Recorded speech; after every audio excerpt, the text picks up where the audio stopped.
சினிமாங்கிறது ஒரு ஒரு கூட்டு உழைப்பு தான், கூட்டு முயற்சி தான். அப்போ எல்லாருடைய உழைப்பும் அங்கே இருக்கணும், எல்லாருடைய கிரியேட்டிவிட்டி இருக்கணும். முதலாம் டிஸ்கஷன் ஒரு கலாச்சாரம், ஒரு கதையை ரெடி பண்ணிட்டு ஒரு டேரக்டர் என்ன பண்ணுவார்னா ஈசிஆர் ரோட்லையோ இல்லை இங்கே உட்லண்ட்ஸ்லையோ ரூம் போட்டு டிஸ்கஷன் நடக்கும். ஒரு வாரம் 10 நாள் நடக்கும். அந்த கதையை வந்து இன்னும் அவுட்டு ஒரு அசிஸ்டன்ட் டேரக்டர் அங்கே வந்து பேசுறதுக்கு உரிமை இருக்கும். சண்டை போடுவாங்க, சில அசிஸ்டன்ட் டேரக்டர் சண்டை போட்டு வெளியெல்லாம் போயிருக்காங்க.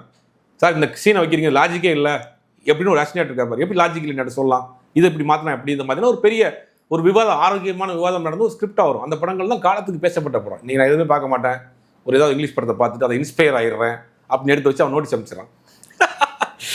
அப்படிங்கிற போது அடிப்படையை மாற்ற வேண்டியது.